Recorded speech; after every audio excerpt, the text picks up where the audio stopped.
Good morning. In the spirit of what I anticipate for Jack's talk, I've got The Merchant of Fresh Water by Jacques Ibert, written in 1922. And I am thinking about this, you'll really hear the water. And I'm just thinking about not just fresh water, but clean water that we all need.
Where am I?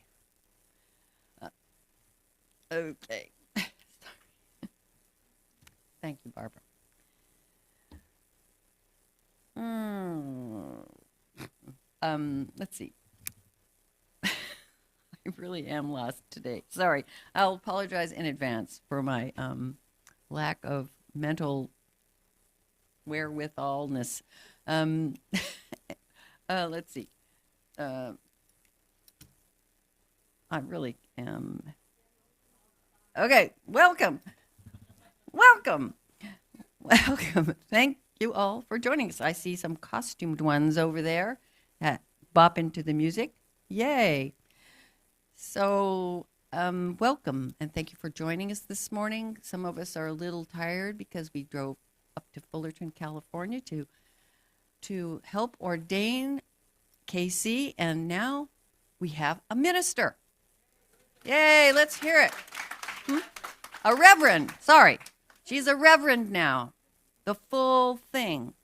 It was a really wonderful experience to participate in that yesterday. I hope some of you were able to see it on Zoom. It was great. And thanks to all of you that are on Zoom this morning as well. Summit is a liberal religious community bound together by shared principles drawn from world religions, humanist teachings, nature and science, philosophy, and personal practices. We aspire to be a religion of love and inclusion. The mission of Summit is to commit ourselves to building a more compassionate, just, and sustainable world. If you are new to Unitarian Universalism or to Summit and would like to know more about us, we invite you to go to our website, summituuf.org, and you will find out your way through that website. Let's see. And we acknowledge that our fellowship resides on unceded Kumeyaay land. Yesterday was kind of interesting that they asked us to think of the bottoms of our feet on the soil of this land, and I thought that was very good way to go about this.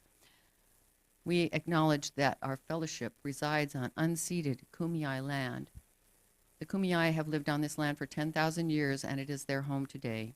We recognize the abusive history of colonization in California and are mindful of our duty and responsibility to act from our position of privilege.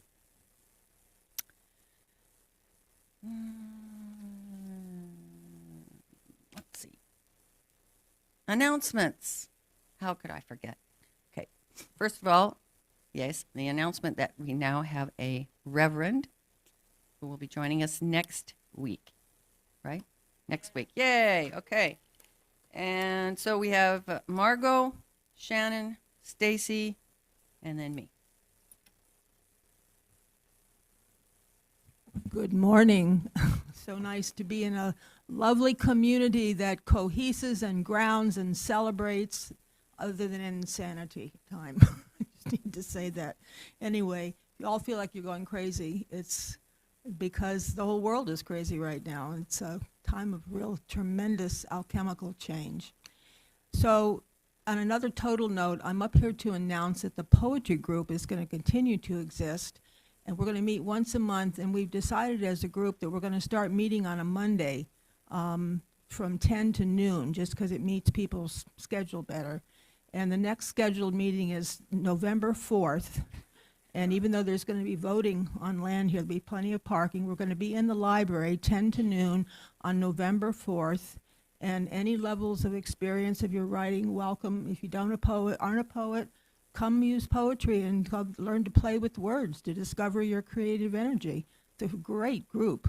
And lots of time to work with it and discover the creative within yourself. Any questions, you can speak to me or you can call me Margot Mariana. Okay? Thank you. Bye. Good morning, dragon lovers, reverend, witches. My name is Shannon, and I am a middle-aged woman with gray hair, green shirt on, and jeans today. I am here to remind you that there's a party coming up. In case you didn't know, we are celebrating the Year of the Dragon on November 16th. We will have performers. The dragon represents enthusiasm. The dragon also represents tenacity. Our deadline for submissions is November 3rd. Please help a girl out and get those in. I have a lot of work to do to get those all sorted before the action opens on November 9th. Bidding online starts November 9th. Next week, we will be having some excitement, and we will be starting with raffle tickets and also registration. This is where I'll be saying, help a girl out and pre-register. Looking forward to seeing what other donations are still out there. And Again, the deadline is November 3rd. Looking forward to celebrating with you. Thank you.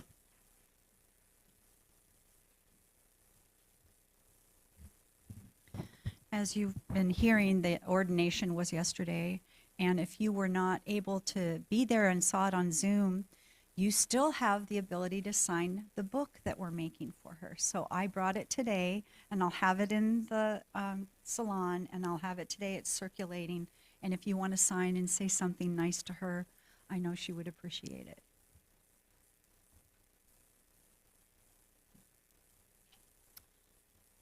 Anybody else? Okay. I have a little bit of a long one. I'll try to abbreviate it a little bit. Summiteer Diane Slagle is working with an interfaith nonprofit in El Cajon called Building Bridges Network. It helps local Afghan refugees with English lessons, sewing, and driving classes, which they need, driving classes, tutoring for the kids, and more. Diane helps teach sewing to the women from young girls up to grandmothers. When they've completed the program, the women are sent home with their own gently used donated sewing machine. Some of the women were seamstresses in their home country, and they just need to learn how to use an American sewing machine, which are in most other countries, it's a sort of a treadle, old-fashioned treadle machine, or they have to run it one hand with a hand-run motor. And anyway, that's probably more eco-friendly than ours. But anyway, let's see. And here in San Diego, most Afghan refugee women have no transportation and are have very limited English skills. Some are illiterate in their own language, yet these women are vibrant, capable, and creative, and they want to help to contribute to their family income. Volunteers provide transportation, and local interior design shops donate fabric, and I'm going to be donating a sewing machine to them. So anything like that you have that you'd be willing to donate. They're in the process. They've just been approved for a booth at a local shop, and they want to start an Etsy website.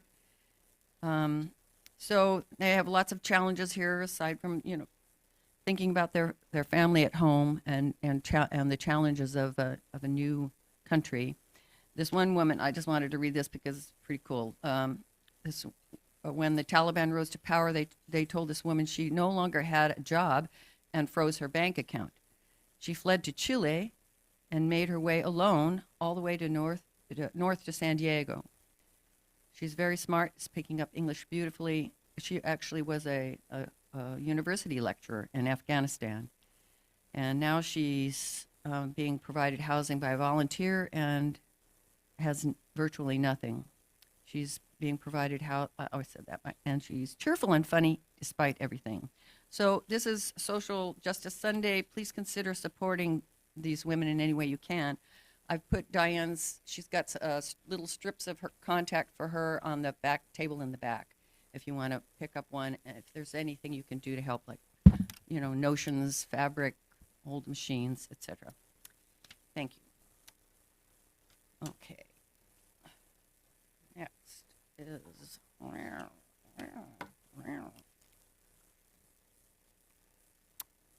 the chalice lighting. Chalice lighting. Okay. Why we are here. Here today in this place and with these people, may we listen so that we can hear. May we hear so that we can feel. May we feel so that we can know. And may we know so that we can change ourselves and this world. May this chalice we light our way. Eric Walker Wickstrom.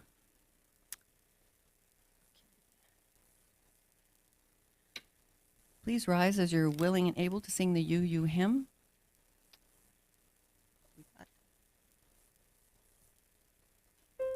Can we have the lyrics?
This we know. The earth does not belong to man. Man belongs to the earth. This we know. All things are connected, like the blood which unites one family. All things are connected. Whatever befalls the earth befalls the sons of earth. Man did not weave the web of life. He is merely a strand in it. Whatever he does to the web, he does to himself. Excerpts from Chief Seattle's speech.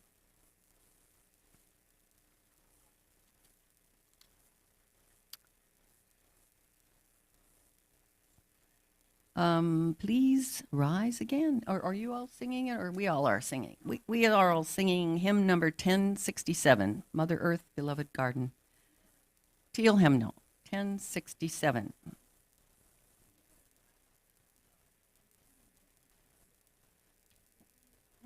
It's a new one. We can do it.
We have, this is time for Joys and Concerns, and we have sad news today.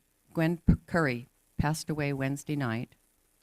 She was an important member in this congregation and will be missed. Will be an address in the e-news so you can send a card or letter. Yeah, Gwen was here for a really long time, but she's also been suffering for a very long time. And I just think of her now at rest, which is good. And light be with you. Okay, time for all ages.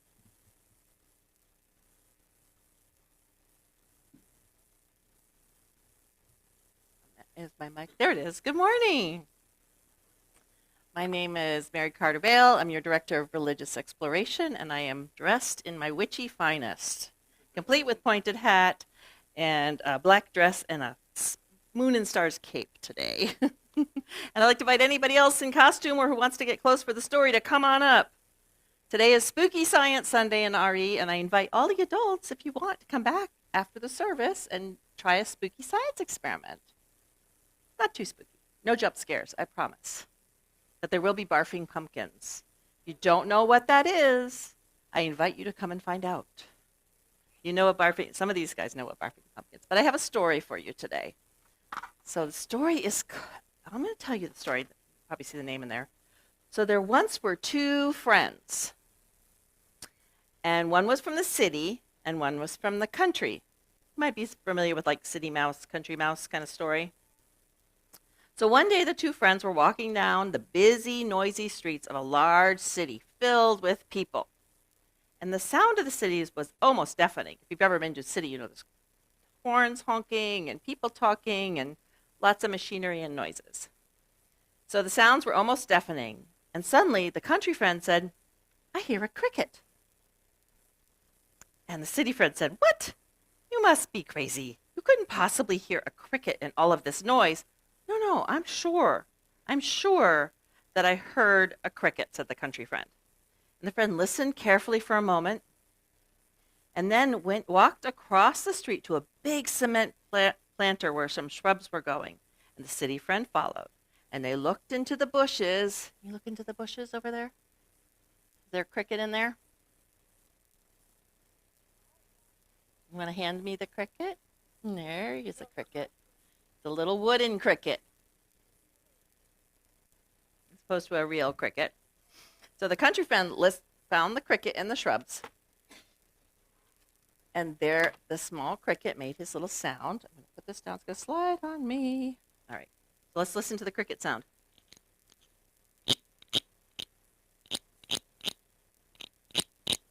That's what he heard, but the city folks didn't hear it. The friend did once he got up close. But would you guys like to hold the cricket for me? So I'm going to show you the other part of the story. So, in utter amazement, the city friend said, that's incredible. You must have superhuman ears.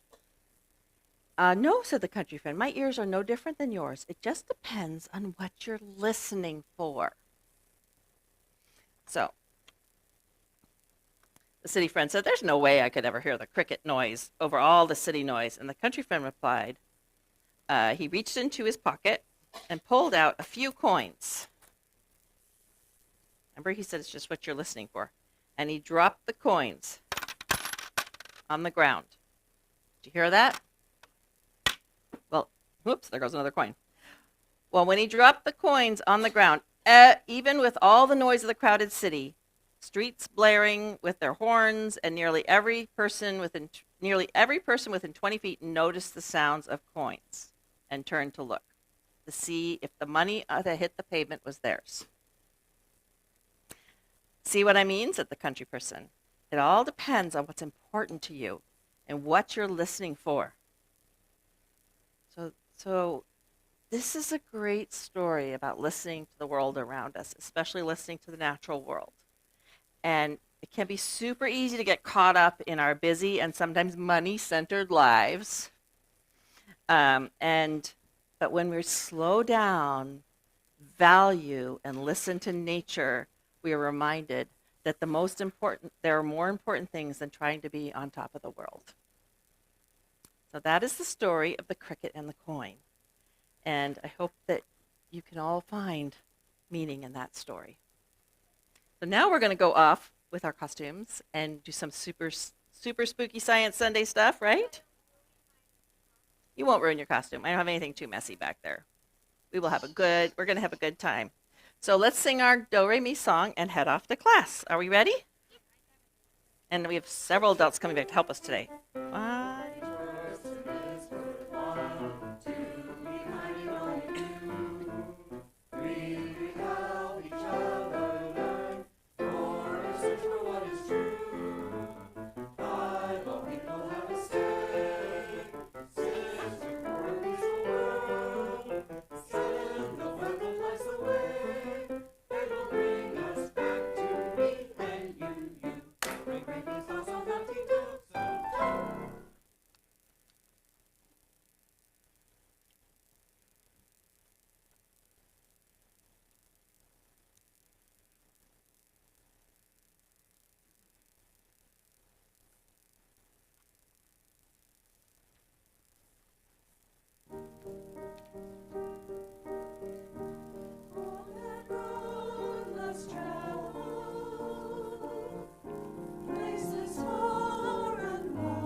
Done.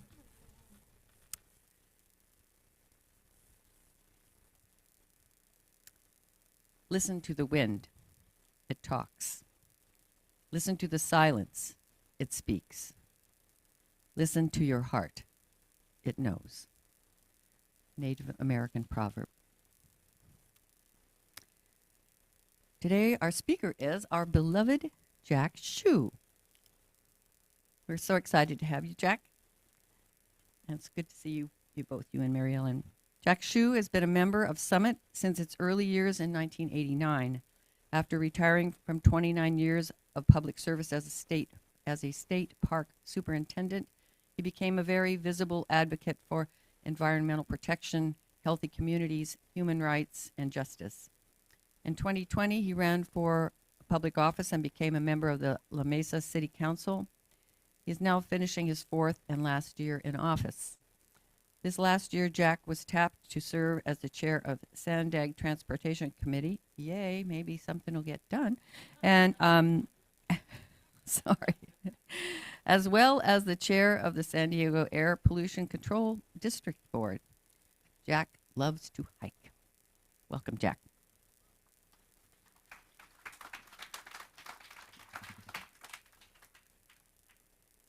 Oh, thank you, Jenny, and thank you, Nancy, and everyone else who is involved with putting on services here. They've really helped me a lot get ready, as well as help us have a good morning this morning. So thank you for being here and listening to my talk. And I better have my watch so that I don't over or under perform in terms of time. Greenwashing. So that's the kind of the topic I wanted to just deal with greenwashing and get us to a point in which we can do better in the future. So greenwashing is the act of and practice of making a product, policy, activity, etc., appear to be more environmentally friendly or less environmentally damaging than it really is. And I'm going to start out by giving you three examples and policies and actions, local actions, that relatively is recent, but not so recent that we now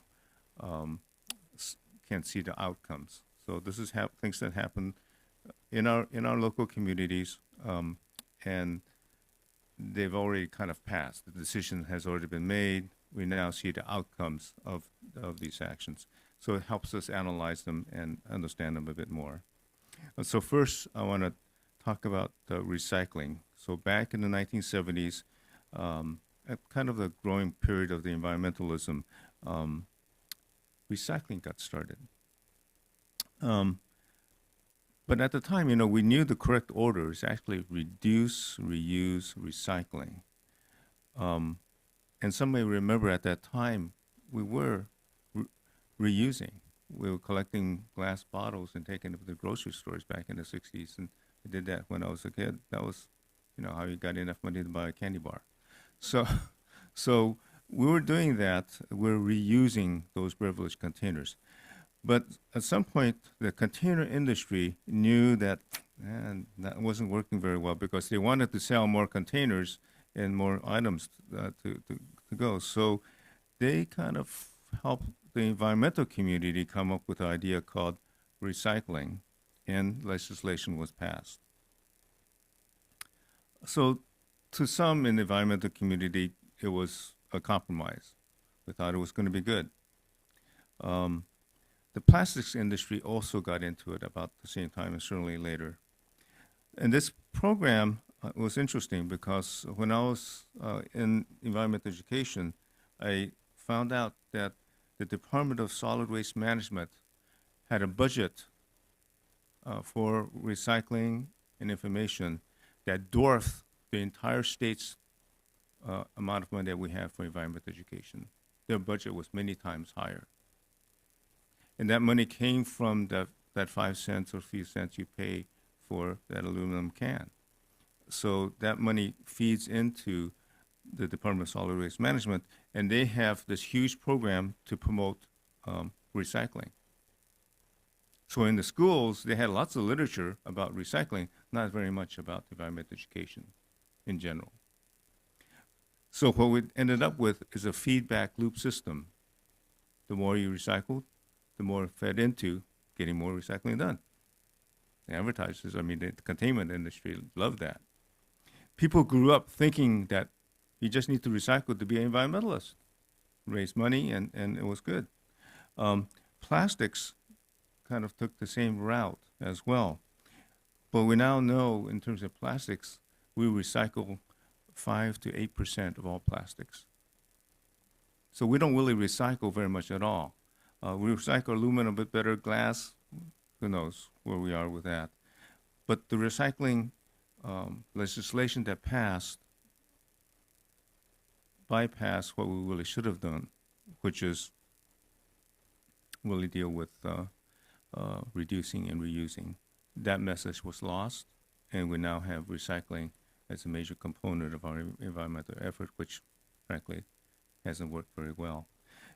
There's a 1-hour program called We're All Made of Plastics, which I recommend you watch. It's free on PBS, and you can get that. And that's pretty frightening when you see that. So that's one example of greenwashing. Another is, I want to deal with roads since I deal with transportation quite a bit. And specifically, the I-5 expansion between Sorrento Valley and Oceanside, 27 miles of HOV managed lanes in both directions. And this project was in the making for about 15 years ago. It's pretty much completed now, and we now get to see what's happening.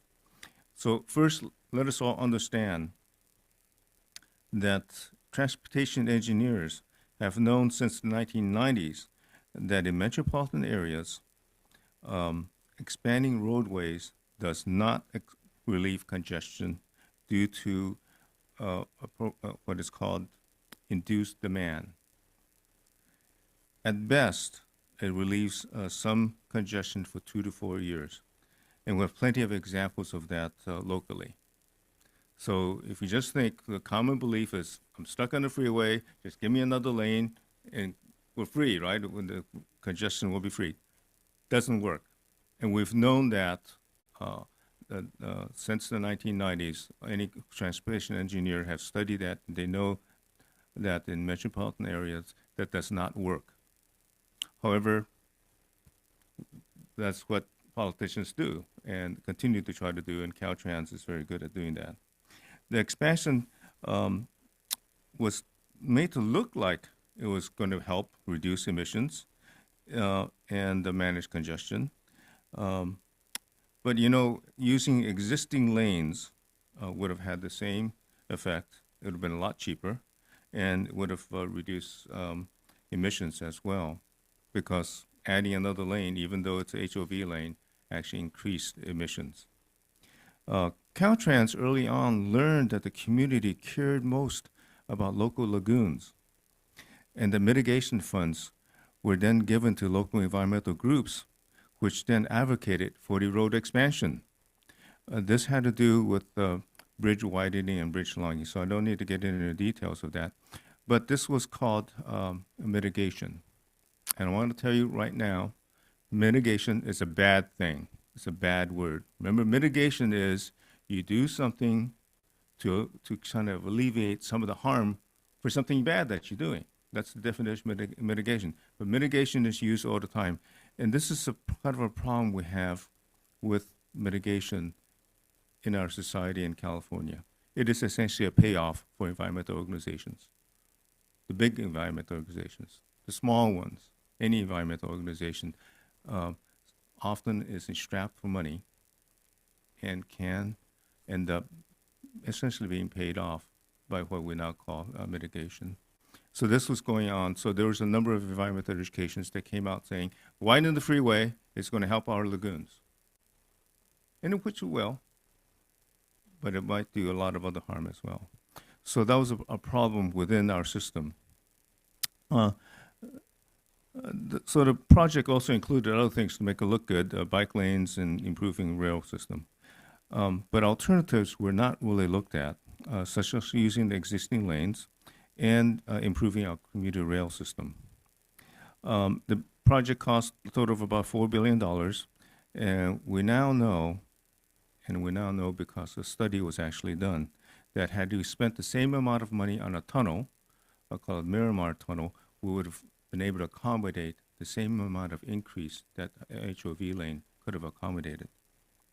Of course, if we built that tunnel, more people would have been taking the train, less pollution, less impact on the environment.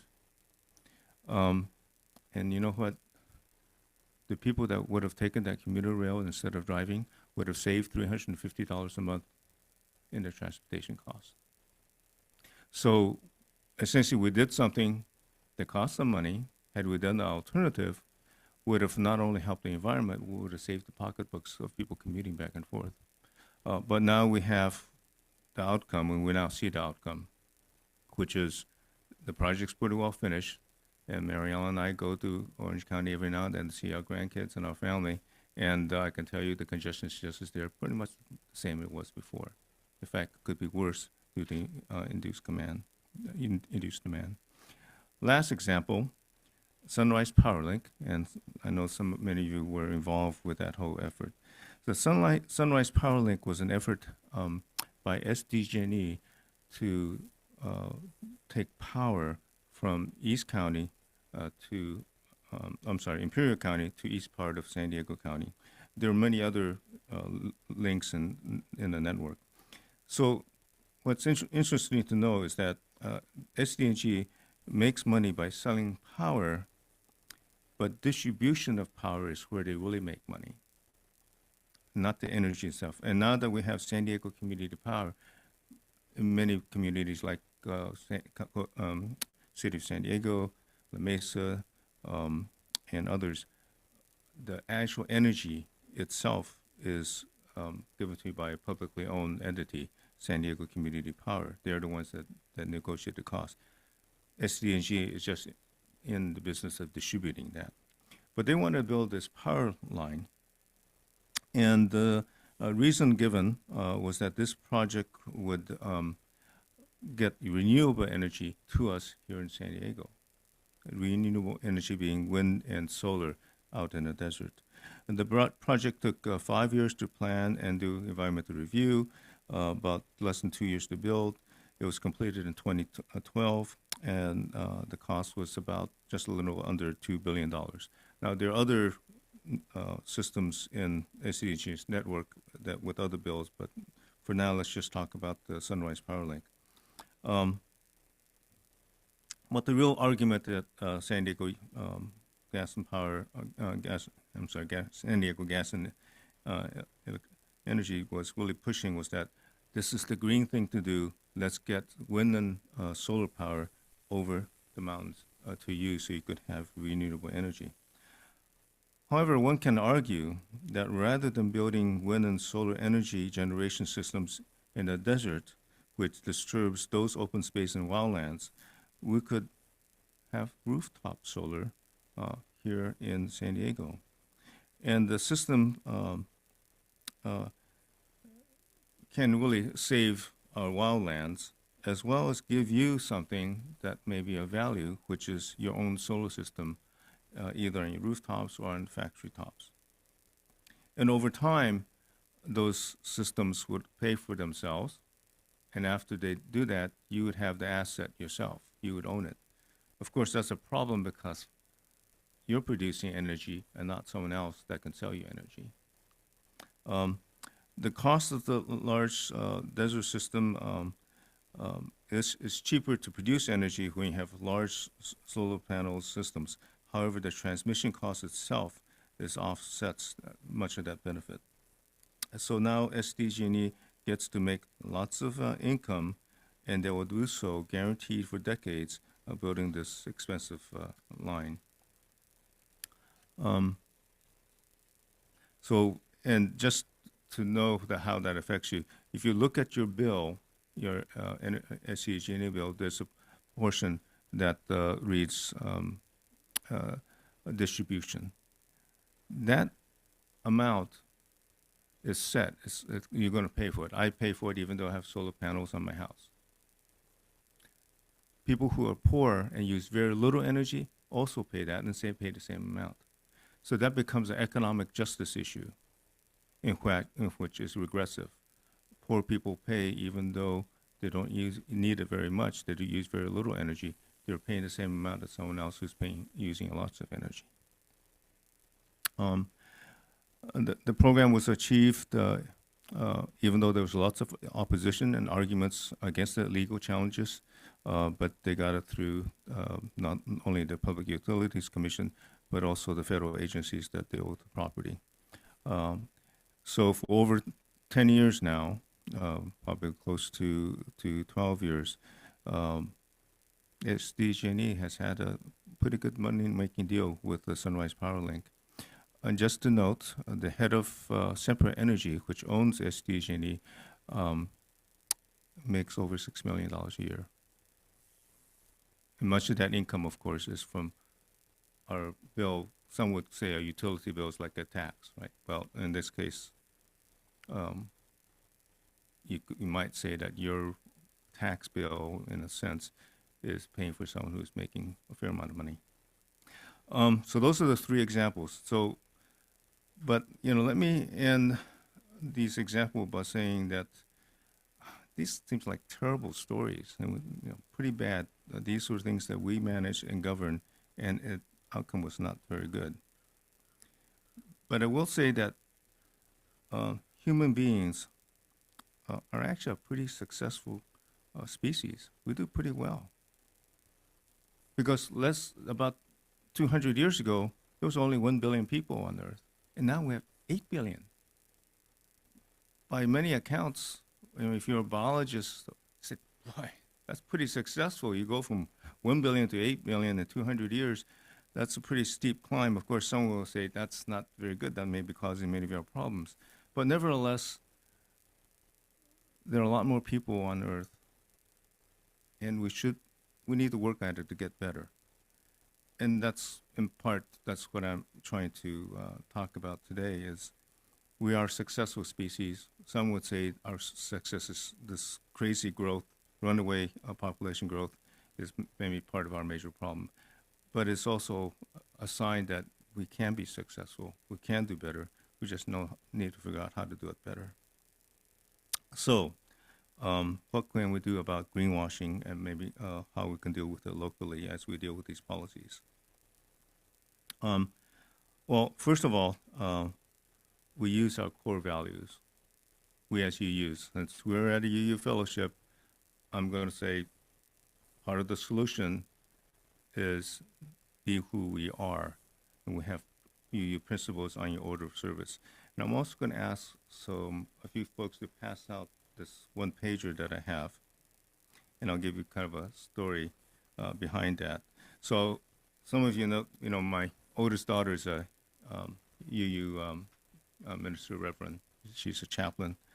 So I was telling her, this is what I'm going to do. So how am I going to move to the next level using, uh, UU principles? And she said, well, you need to keep up with the times. Last year, UA started promoting these core values in this chart. It's a bit easier. Now, some may say it's not as easy because it's hard to understand. But I wanted to use it because the UU principles are good, and we've used them for a while. Let's see if we can use this new chart as well. And the parts of it are pretty straightforward. I just want to go over them a little bit. Justice. So much of my talk about greenwashing is about doing something that is more just. Equity. Much of these policies that I just talked about are really not equitable. And independence, pluralism, generosity, transformation. But the core issue is we work from a place of love. And I think that helps me. That has helped me this last 4 years while in public office. And I've learned that those who oppose or have a different opinion than me in public office and at Sandag or someplace else are still people. They're actually very good people. They just have a different idea of how things should get done. But it's from a place of love that helped me survive somehow the last 4 years. So it works. So as we look at these principles and using love, how do we progress so that we don't make mistakes with public policy, so we don't greenwash these policies and make them better? So I suggest asking the right questions. And here's a quick list of some of this. So one is, who is behind that proposal? Who's behind it? Are we wearing our good critical thinking hats in looking at a particular project or policy? Are we looking at past and historic outcomes? Are we taking into account the big and small picture? How does it affect the entire region and the bigger picture as well as the localized one? What is their motivation? Why is someone doing or proposing a particular project or activity? What are the economic impacts from a holistic and long-lasting impact perspective? So follow the money. And what does the math and science indicate? We have to do the math and science. Who will benefit or get hurt from that policy, from that action? And lastly, before you ask a question publicly, have the answer already. So that means we have to do your homework.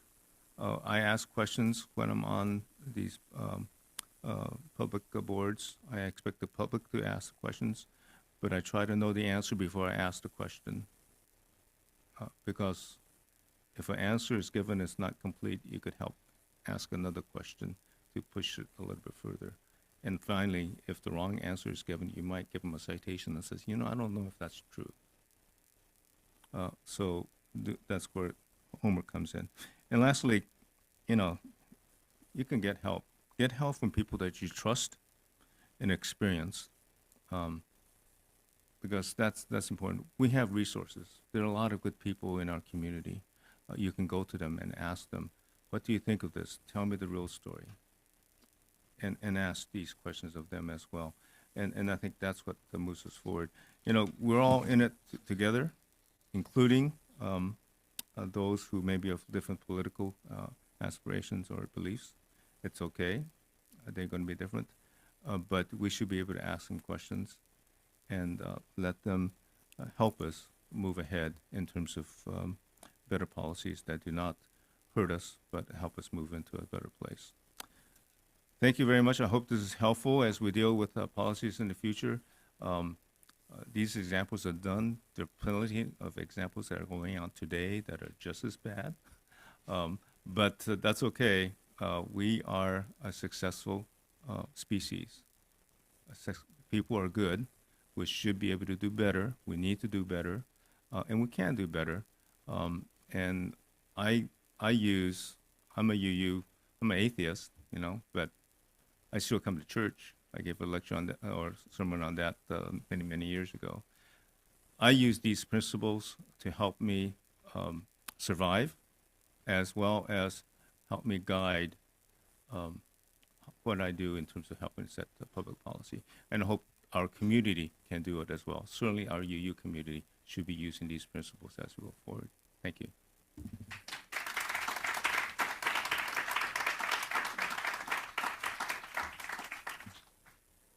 Thank you, Jack.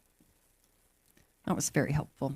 As a 70s environmental activist and a childless cat lady, I have done my part to reduce the population of human species. Okay. We'll now accept our morning offering. Some of it is almost entirely relies on your generosity. The smallest donation is welcome. Those of you on Zoom, please go to the chat box. I think you'll find a link to the website, and please select the Sunday plate offering. Thank you.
Our closing hymn, number 345 in the gray hymnal, With Joy We Claim the Growing Light. Please stand if you are willing and able.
short.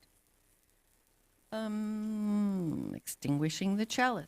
Does somebody would you like to extinguish the chalice? I'll read the, thanks. We extinguish this flame, but not the light of truth, the warmth of community, or the fire of commitment. These we carry in our hearts until we are together again. The closing circle song, we will sing and then we'll have a break and come back for a discussion with Jack. Jack's going to be here, right? So we'll just have a 10-minute break and then our discussion. And then there's refreshments in the salon across the parking lot.